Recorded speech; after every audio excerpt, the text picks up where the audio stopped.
मेरा शीश झुका दो अपने चरण तल की धूल में, देव बहा दो अहंकार मेरे आंसू सारे जल में। गुरुदेव रविंद्रनाथ टैगोर जी की इन्हीं पंक्तियों के साथ आप सभी को मेरा आदर भरा नमस्कार। मैं प्रिया भिक्टा देवभूमि हिमाचल प्रदेश का प्रतिनिधित्व करते हुए गुरुदेव रविंद्रनाथ टैगोर जी की स्मृति को लेकर यहाँ पर उपस्थित हुई हूँ। गुरु रविंद्रनाथ टैगोर भारतीय सांस्कृतिक चेतना में नई जान फूंकने वाले युग दृष्टा कवि हैं।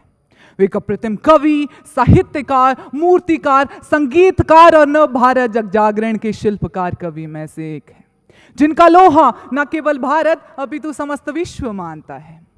भारतीय स्वाधीनता के शिल्पकारों, कवियों में श्रेष्ठ पूज्य बापू द्वारा गुरुदेव की उपाधि से विभूषित गुरुदेव रविंद्रनाथ टैगोर का जन्म 7 मई 1861 को कोलकाता में हुआ। और इस देवतुल्य महान विभूति ने ही एशिया को साहित्य में पहला नोबेल पुरस्कार दिलाया था।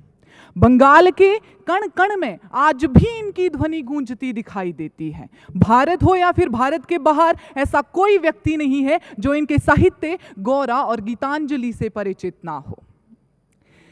एक निराश, हताश, युद्धरत जाति के व्यक्ति को किस प्रकार शालीनता से ऊपर उठाया जाता है, ये गुरुदेव रविंद्रनाथ टैगोर जी ने सिद्ध करके दिखाया है कि कवियों में सबसे ऊंचा स्थान आपने पाया है, कि कवियों में सबसे ऊंचा मकाम आपने पाया है। एक नहीं दो देशों के राष्ट्रीय गान को गाया है।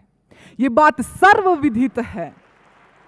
ये बात सर्वविदित है कि टैगोर मात्र दुनिया में एक ऐसे कवि है जिनका लेखन एक देश में नहीं, दो देशों में राष्ट्रीय गान का दर्जा पाता है। गुरुदेव एक महान शिक्षाविद थे। विश्व भारती विश्वविद्यालय अपने इस उद्देश्य की पूर्ति के लिए सन 1921 में शांति निकेतन में यत्र विश्वम भव्यते क्रीडम, अर्थात पूरा विश्व एक घर है के उपदेश के साथ विश्व भारती विश्वविद्यालय की स्थापना की। और आज भी यह स्थान अंतर्राष्ट्रीय विश्वविद्यालय की ख्याति पाता है। अब हमने देखा कि गुरुदेव एक महान कवि है, महान शिक्षाविद है, तो मैं बता दूं कि गुरुदेव एक महान देशभक्त भी है।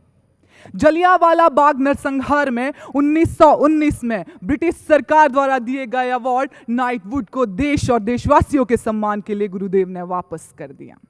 उनकी देशभक्ति इन पंक्तियों के माध्यम से स्पष्ट झलकती है कि ये मेरा देश भारत है। ध्यान से सुनिएगा कि ये देश मेरा भारत है, मेरे पुरखों का देश है, मेरे बच्चों का देश है। इस देश ने मुझे जन्म दिया और मजबूती दी है, और मैं अवश्य ही एक बार इस देश में पुनः जन्म लूंगा। गुरुदेव की इन्हीं पंक्तियों के साथ अपनी वाणी को विराम देते हुए इतना ही कहना चाहूंगी कि दुनिया के कोने कोने में गुरुदेव आपका नाम है, कि दुनिया के कोने कोने में गुरुदेव आपका नाम है। जुबां पे है माँ सरस्वती, हृदय में पुरुषोत्तम राम है, हृदय में पुरुषोत्तम राम है। धन्यवाद। जय हिंद।